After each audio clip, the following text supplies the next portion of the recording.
읽겠습니다. 신명기 30장 11절에서 20절입니다. 내가 오늘 내게 명령한 이 명령은 내게 어려운 것도 아니요 먼 것도 아니라 하늘에 있는 것이 아니니 내가 이르기를 누가 우리를 위하여 하늘에 올라가 그의 명령을 우리에게로 가지고 와서 우리에게 들려 행하게 하랴 할 것이 아니요 이것이 바다 밖에 있는 것이 아니니 내가 이르기를 누가 우리를 위하여 바다를 건너가서 그의 명령을 우리에게로 가지고 와서 우리에게 들려 행하게 하랴 할 것도 아니라 오직 그 말씀이 내게 매우 가까워서 내 입에 있으며 내 마음에 있은즉 내가 이를 행할 수 있느니라. 보라, 내가 오늘 생명과 복과 사망과 화를 내 앞에 두었나니 곧 내가 오늘 내게 명령하여 내 하나님 여호와를 사랑하고 그 모든 길로 행하며 그의 명령과 규례와 법도를 지키라 하는 것이라. 그리하면 내가 생존하며 번성할 것이요 또 내 하나님 여호와께서 내가 가서 차지해야 할 땅에서 내게 복을 주실 것임이라. 그러나 내가 만일 마음을 돌이켜 듣지 아니하고 유혹을 받아 다른 신들에게 절하고 그를 섬기면 내가 오늘 너희에게 선언하노니 너희가 반드시 망할 것이라. 너희가 요단을 건너가서 차지할 땅에서 너희의 날이 길지 못할 것이니라. 내가 오늘 하늘과 땅을 불러 너희에게 증거를 삼노라. 내가 생명과 사망과 복과 저주를 내 앞에 두었은즉 너와 내 자손이 살기 위하여 생명을 택하고 내 하나님 여호와를 사랑하고 그의 말씀을 청종하며 그를 또 그를 의지하라. 그는 내 생명이시요 내 장수이시니 여호와께서 내 조상 아브라함과 이삭과 야곱에게 주리라고 맹세하신 땅에 내가 거주하리라. 아멘. 아이들의 교육에 관련된 자료를 찾아보다가 이런 글을 보았습니다. 심리학에는 큰 두 줄기가 있다고 하더라고요. 또 그 줄기를 대표하는 학자들이 있을 것입니다. 그런데 이런 거 좀 궁금하잖아요. 과연 사람들의 심리를 잘 아는 심리학자는 아이들을 어떻게 키울까? 여러분 좀 궁금하지 않으십니까? 아이들의 마음을 잘 알지 않을까? 이런 생각 좀 들잖아요. 한 학자는 아이의 성장을 위해 아이의 입장에 서서 아이의 의견을 듣고 아이에게 풍부한 경험을 제공해야 된다고 주장했습니다. 아이의 취향과 성향을 분석하고 그것에 맞는 것들을 제공해야 된다고 말했다는 것이죠. 그리고 그 아이가 실수를 하더라도 용납해주고 이해하고 그 실수를 이겨낼 수 있는 방법들을 제시해야 된다고 말했습니다. 예를 들면 이런 겁니다. 아이가 별 모양 비누를 원하는 거예요. 근데 별 모양 비누가 없지 않습니까? 그럼 별 모양 비누를 사와서 제공하거나 아니면 별 모양 비누를 함께 만들어 보는 것이죠. 그래서 아이가 바라는 것, 아이가 상상하는 것을 함께 해보자, 경험하자, 이런 것입니다. 그리고 그 아이가 혹여나 실수하더라도 이해하더라도 실수를 해결하는 방법들을 함께 찾아보자 라고 말하는 것입니다. 또 다른 학자는 동물을 통해 인간을 연구한 학자였습니다. 그는 아이들을 키울 때 잘한 행동에는 칭찬과 보상을 해주어서 좋은 행동을 유지하고 또 아이가 나쁜 행동을 하면 벌과 혼을 내어서 나쁜 행동을 교정해 나가야 된다고 생각했습니다. 여러분 둘 중에 어떤 자녀가 조금 더 잘 자랐을까요? 고민되시죠? 아마 많은 부모님들이 생각할 겁니다. 그래도 앞에 게 좀 낫지 않을까? 우리 아이가 원하는 것을 해보고 경험을 제공하는 것 말입니다. 그런데 이런 일이 발생했습니다. 첫 번째 학자의 자녀는 둘 모두 마약을 해서 수감을 한 거예요. 그리고 두 번째 학자의 자녀는 잘 성장해서 좋게 살았다고 합니다. 물론 하나의 케이스를 정답처럼 말할 수는 없겠죠. 그래서 하나의 케이스가 정답이니까 이건 틀렸고 이건 맞아 이럴 수는 없습니다. 그러나 사람들은 고민하기 시작했어요. 왜 이런 일이 일어났을까? 어떻게 했기 때문에 이런 일이 일어났을까 고민했습니다. 그에 대한 결론이 이러합니다. 전자의 학자가 자녀가 경험한 부모님이라는 세계와 또 사회라는 세계는 너무 달랐던 거예요. 부모님은 별 모양 비누를 원하면 준비해 주시고 실수해도 이해해 줬는데 사회는 그렇지 않단 말입니다. 내가 실수하면 사회는 그거에 대해서 혼내기 시작하고요.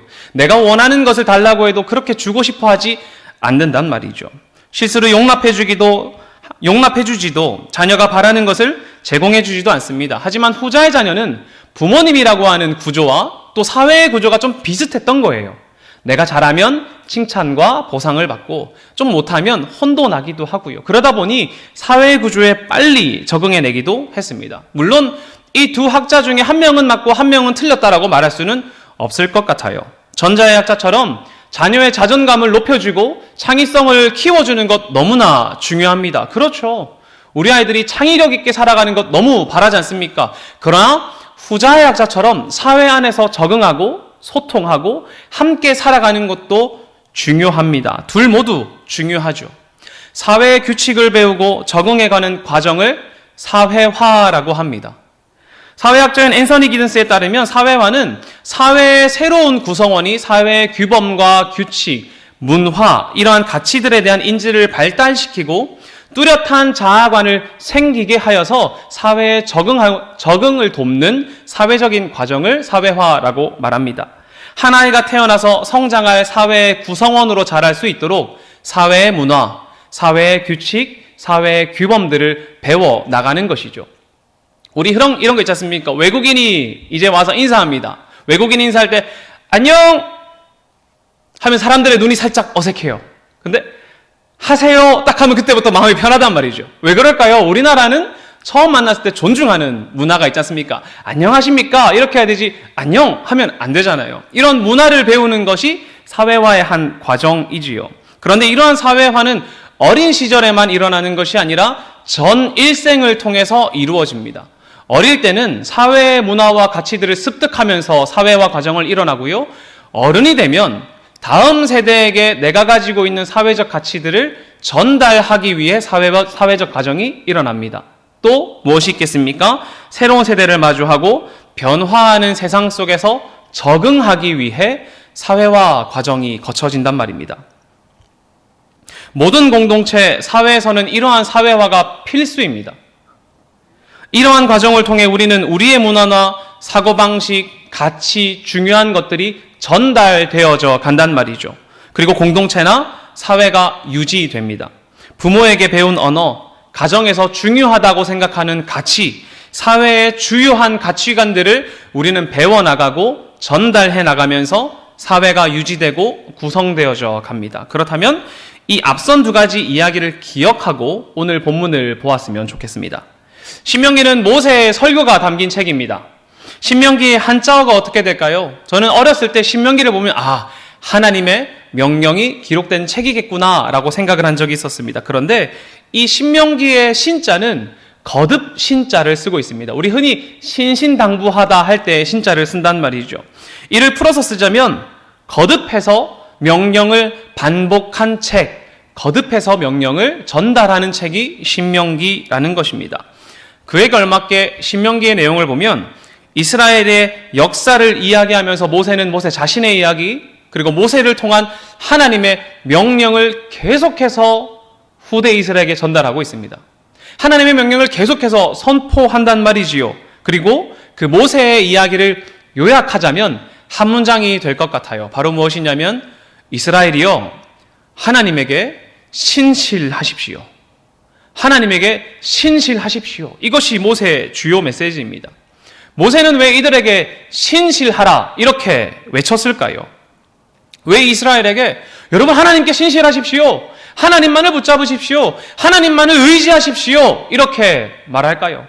저는 두 가지로 생각하고 있습니다. 첫 번째는 이스라엘이 속한 공동체는 어떤 공동체입니까? 하나님 중심의 신앙 공동체지 않습니까? 그런데 하나님이 빠지면 그게 되겠습니까? 안 되지 않습니까? 생일잔치에 생일 주인공 빠지고 자기들끼리 생일잔치 하면 좀 이상하잖아요. 그렇지 않나요? 하나님을 중심으로 모인 신앙 공동체는 하나님을 예배해야 하고 하나님을 붙잡아야 됩니다. 하나님 없이는 우리 공동체의 의미가 없단 말이죠. 그러니 우리가 누굴 붙잡아야 됩니까? 하나님만을 붙잡아야 됩니다. 우리의 생각, 나의 뜻, 나의 마음도 중요하지만 우리를 이끄시고 우리를 건지시고 우리와 지금도 함께 하시는 하나님께 신실한 것, 그것이 우리에게 필요합니다. 또 하나는 이제 이스라엘의 새로운 세대가 가나안의 입성을 마주하고 있기 때문입니다. 가나안에 이제 들어가기 직전이란 말이죠. 여러분, 가나안은 어떤 땅입니까? 우상이 가득한 땅입니다. 우상이 가득한 땅입니다. 그곳으로 들어가 정착하게 될 이스라엘에게 이제 새로운 미션이 하나 생기는 것입니다. 여러분, 어느 땅에서 사회화 될 것입니까? 가나안에 들어가서 가나안의 문화의 사회화 될 것입니까? 아니면 가나안 들어가기 전에 하나님의 문화, 하나님 나라의 문화, 하나님 나라의 가치관에 여러분이 사회화 될 것입니까?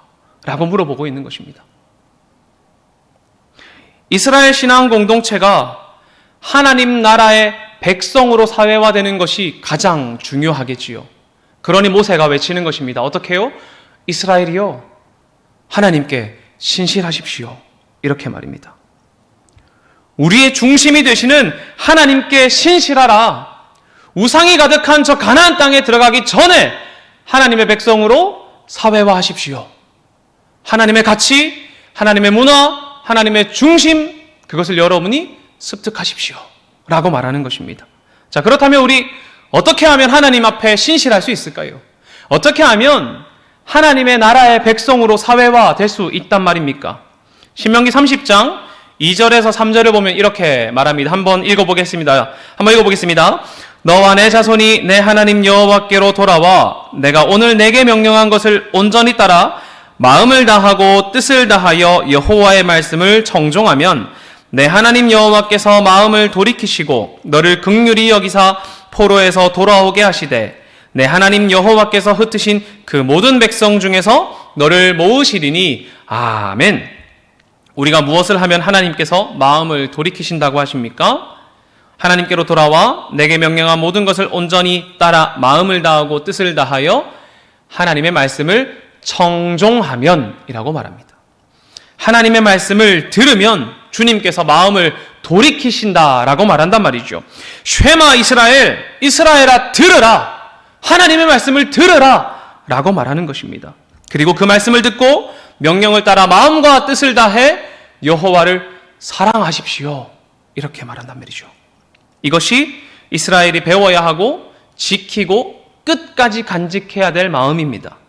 이 말씀은 지금 우리에게도 동일합니다. 우리는 말씀을 들어야 합니다.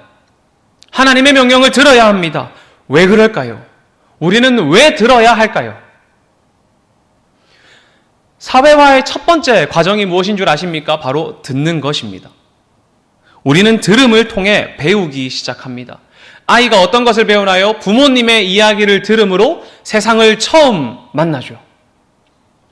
아이는 부모님의 말을 통해 세상을 배웁니다. 부모님의 따뜻한 말투와 부드러운 표현, 그리고 사랑이 어린 표현들을 통해서 자녀는 사랑을, 그리고 세상이라는 것을 배웁니다. 또 어떠한 것은 해야 하고 어떠한 것은 하지 말아야 하는지도 들음을 통해 배웁니다. 이것은 하면 안 돼, 이것을 하렴, 이것은 해야 된단다, 이것은 하지 말아야 해 라는 것도 들음을 통해 배우게 된단 말이죠. 쉐마 이스라엘, 이스라엘아 들으라. 우리를 건지시고 이끄시는 여호와 하나님의 말씀을 들으라. 그리고 배우라. 이것이 이스라엘을 향한 모세의 마음입니다. 하나님의 말씀을 듣고 배우라고요. 우리는 제대로 들어야 제대로 배울 수 있습니다. 듣고 한 귀로 흘려보내면 배울 수 없습니다. 듣기는 했는데 오해해서 들었다면 우리는 제대로 배운 것이 아닐지도 모릅니다. 또한 듣기는 했는데 행동하지 않는다면 우리는 제대로 배운 것이 아닐지도 모릅니다. 본문 14절에서 이렇게 말하죠. 오직 그 말씀이 내게 매우 가까워서 내 입에 있으며 내 마음에 있은즉 내가 이를 행할 수 있느니라. 아멘. 말씀이 우리에게 있으면 우리가 무엇한다고 합니까? 행할 수 있다고 합니다. 이를 다르게 말하면 행함이 없다면 우리가 제대로 들었는지 제대로 배웠는지 고민해봐야 한다는 것입니다. 12월의 신앙의 주제가 무엇이라고요? 선한 이웃이 되는 것입니다. 그럼 우리 이웃을 사랑해야겠죠. 이웃에게 선한 행동을 해야겠지요. 행함이 없다면 우리가 제대로 들었는지 제대로 배웠는지 우리는 고민해야 된단 말입니다. 우리가 제대로 듣지 못하고 제대로 배우지 못하면 우리는 결국 교회의 언어를 잘못 말하게 될 것입니다. 제대로 못 들었으니까요. 오해해서 들었으니까요. 마커스 보그는 이렇게 말합니다. 기독교의 언어를 말하는 것은 위기에 처해 있습니다. 그것은 기독교가 많은 이들에게 낯선 언어가 되었다는 것이고, 그것보다 더 심각한 위기는 기독교 언어에 유창하다고 생각하는 사람들조차 신앙 자체를 잘못 이해하고 곡해하고 있다는 점입니다. 무섭죠. 참된 교회의 언어는 얼마나 성경적인 단어를 많이 아느냐가 아닙니다. 우리가 듣고 배웠던 신앙의 언어를 얼마나 잘 살아내느냐에 있다는 것이죠. 듣고 배우고 행동하는 것 말입니다. 쉐마, 들으라는 이 말에는 듣는다는 뜻도 있지만 반응한다는 것을 포함합니다. 들었으면 반응해야 된다라는 것이죠. 우리 부모님들 가끔 그럴 때 있잖아요. 아들의 이름을 부르는데 아들이 응답을 안 해요. 상환아, 상환아, 상환아, 상환아, 상환아, 상환아, 대답을 안 합니다. 그리고 가서 말하죠. 등짝을 때리면서 엄마가 말하면 좀 들어라. 한마디 합니다. 아이가. 들었는데? 그럼 여러분 뭐라고 하죠? 들었으면 말 좀 해라. 반응 좀 해라. 하지 않습니까? 쉐마, 듣는다는 것에는 반응이 포함됩니다. 하나님의 말씀을 들으라. 그렇다면 그 말씀에, 들음에 반응해야 됩니다. 그 말은 무엇입니까? 들었다면 행동으로 순종해야 된다라는 것이죠. 우리가 하나님의 말씀과 명령을 들었습니까? 그렇다면 우리는 반응해야 합니다.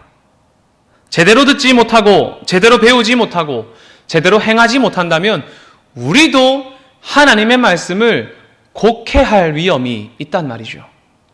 그리스도인이 된다는 것, 하나님의 백성이 된다는 것은 종교적인 단어에 익숙해지는 것이 아닙니다.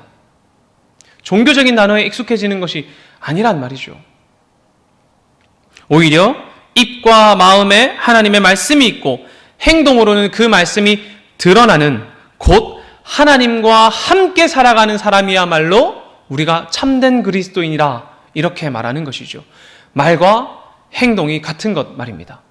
우리 언어라고 하는 것은 그런 게 있습니다. 언어적과 비언어적 표현이 있지요. 표현에는 말과 행동, 그 행동이 하나가 될 때 우리가 참되다, 진실되다 라고 말하는 것과 같지 않겠습니까? 모세의 들으라는 외침, 하나님의 말씀이 내게 가까이 있고 내 입과 내 마음에 있으니 행동하라는 외침은 이스라엘이 가나안에 들어가기 전에 신앙의 언어를 온전히 알고 하나님의 율법을 듣고 배우고 무엇보다 그곳에서 그렇게 행동하며 살아가길 간절히 바라는 모세의 소망 아니겠습니까? 그렇다면 우리에게 하나의 질문이 생깁니다.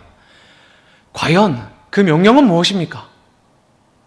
그 말씀은 무엇이냔 말입니다. 때로 우리는 하나님의 말씀을, 하나님의 명령을 지키자고 말하면 뭔가 너무나 거대한 산을 마주한 것 같은 느낌이 듭니다. 그냥 말씀을 지키자, 명령을 지키자 했는데 뭔지는 잘 모르겠는 거예요. 너무나 부담스러운 어떤 것, 너무나 거대한 어떤 것, 내가 봤을 때 정확하게 인지가 되지 않지만 무언가 나를 부담스럽게 하는 어떤 것으로 여겨진단 말이죠. 그래서 이렇게 말합니다. 하나님 명령은 다 지킬 수 없어. 하나님 명령은 지킬 수 없어. 말씀과 법을 지키는 것이 어렵다 생각하고 포기합니다. 그리고 어떻게 말하는 줄 압니까? 마음이 더 중요해 라고 합리화할 때도 참 많단 말이죠.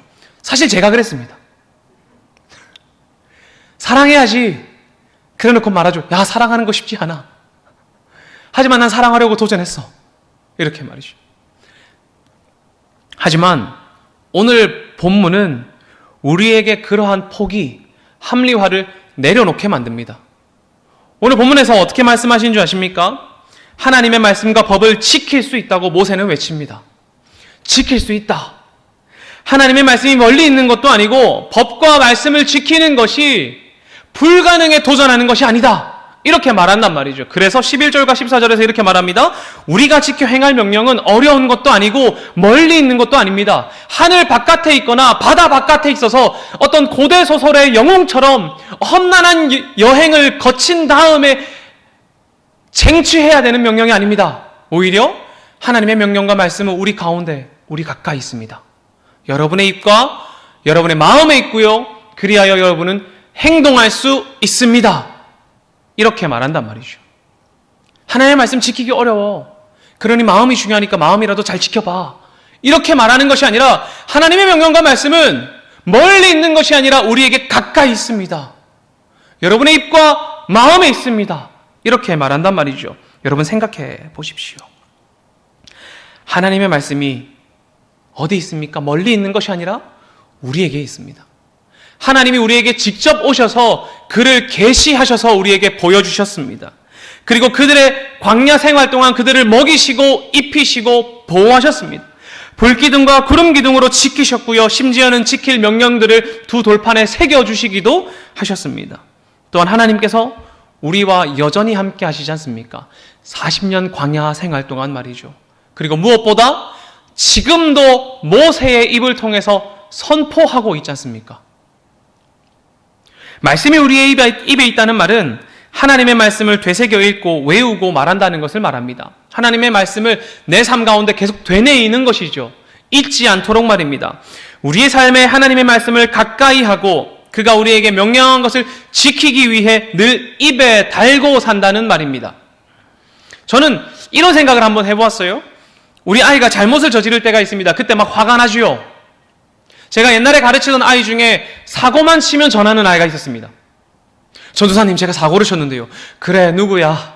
가서 해결하자. 가서 막 전화하고 해결하고 죄송합니다. 예, 제가 좀 더 잘 돌보겠습니다. 또 한동안 연락 없다가 전화 오면 딱 사고 친 겁니다. 전도사님, 제가 사고를 쳤습니다. 그래, 사고를 쳤지만 내게 잘 전화했다. 또 가서 전화하고 중간 막 합니다. 그럼 가끔씩 마음에 뭐 화가 납니다. 안 그렇겠습니까? 그러나 그때 제 마음 가운데 되뇌이는 것이 있지요. 상환아, 잘못했지만 잘못된 사람을 사랑하는 하나님처럼 나도 사랑해야지. 잘못된 것은 잘못했다고 말하고 그래도 더 사랑해보자. 사랑하자. 입으로 되뇌입니다. 그리고 마음에 사랑을 새깁니다. 그러면 어떻게 할 수 있습니까? 사랑할 수 있단 말입니다. 우리의 입에 맴도는 그 말이 마음에 새겨지고 마음에 새겨진 그 말이 우리의 행동으로 나타납니다. 하나님의 말씀, 하나님께서 지키라고 하신 그 명령들을 우리 입에 되뇌이면 마음에 새겨지고 그것이 우리의 삶으로 드러날 수 있단 말입니다. 우리는 말씀을 되새겨 읽고 마음에 새깁니다. 무엇이겠습니까? 본문 앞에 보면 십계명이 나오죠. 십계명을 입과 마음에 새깁니다. 하나님만을 예배합니다. 예배와 성전에 관한 율법을 마음에 새깁니다. 예배를 어떻게 볼 것인지, 성전을 어떻게 대할 것인지 내 마음 가운데 새깁니다. 그리고 그렇게 행동합니다. 약한 자를 돌보시는 하나님의 정의와 하나님의 심판이 나옵니다. 하나님의 사랑이 나옵니다. 그렇다면 나도 그 하나님을 따라 돕겠다는 의지도 입과 마음에 새겨보는 것입니다. 그리고 입에 되뇌이는 것이지요. 그렇다면 우리의 행동으로 나타나야 할 것입니다. 아마 이스라엘이 지켜야 할 율법은 본문 이전에 나오는 이러한 율법들일 것입니다. 그리고 그 이유, 오늘 본문에서 지키길 원하는 것은 무엇일까요? 이 율법들을 다 지키더라도 오늘 본문에서 원하는 것은 무엇이겠습니까? 16절에서 이렇게 말합니다. 한번 읽어볼까요? 곧 내가 오늘 내게 명령하여 내 하나님 여호와를 사랑하고 그 모든 길로 행하며 그의 명령과 규례와 법도를 따라 지키라 하는 것이라. 그리하면 내가 생존하며 번성할 것이요 또 내 하나님 여호와께서 내가 가서 차지할 땅에서 내게 복을 주실 것임이라. 아멘. 무엇 말합니까? 무엇보다 하나님을 사랑하고 명령과 규례와 법도를 지키라. 이것이 우리가 지켜야 하는 것입니다. 가나안에 들어가면 이스라엘을 뒤흔들 수많은 것들이 있을 것입니다.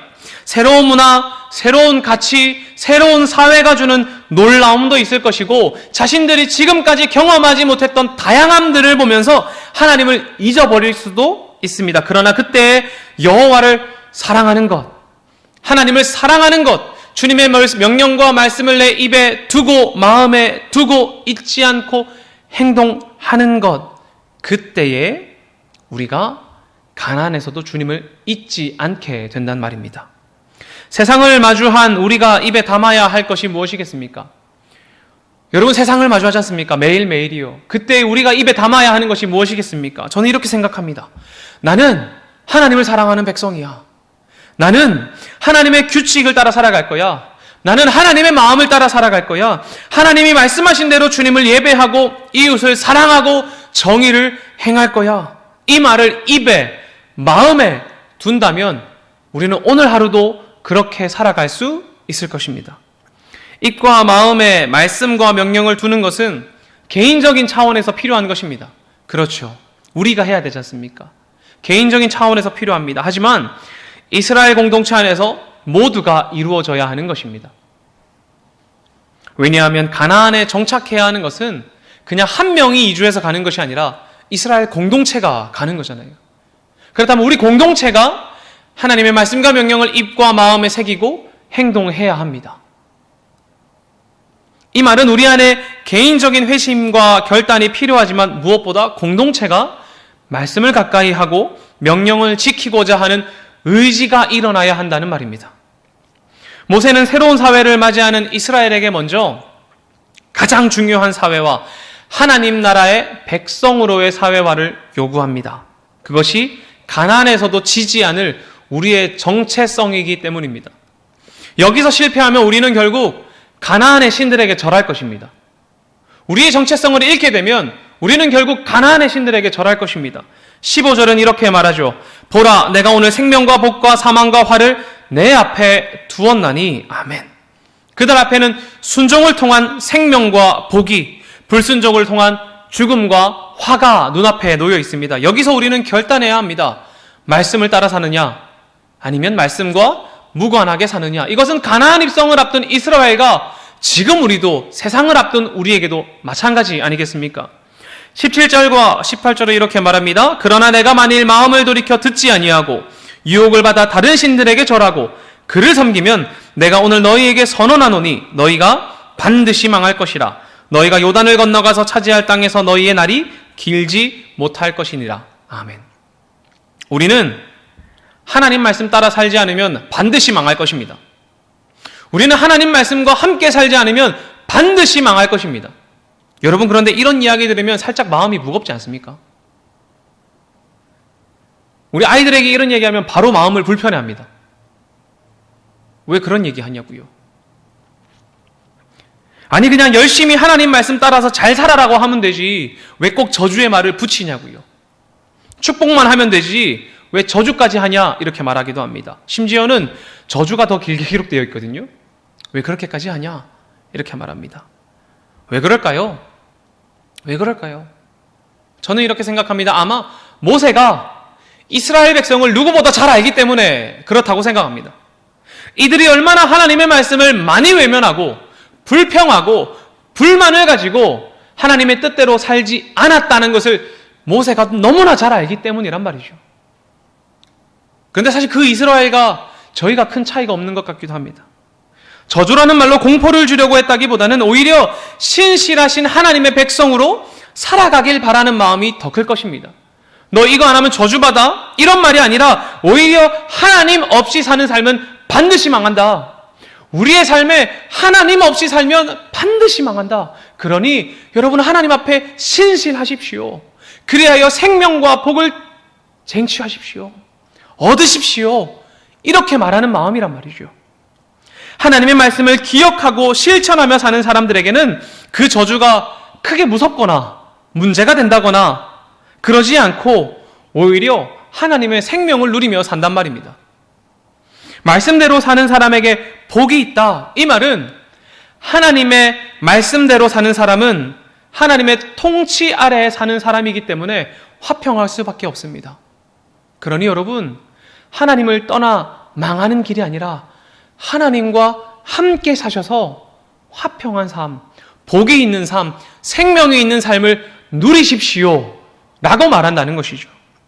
다르게 말하면 하나님의 말씀을 입과 마음에 두고 행동하는, 실천하는 사람, 곧 참된 신앙의 언어, 말과 들음과 배움과 행동이 같은 사람은 그런 사람이야말로 참으로 행복하다라는 것입니다. 모세는 가나안에 들어가는 이스라엘 백성이 그 땅을 정복하기를 원합니다. 그러나 그 정복은 다른 것이 아니라 하나님 말씀에 순종하는 삶으로 정복하는 것입니다.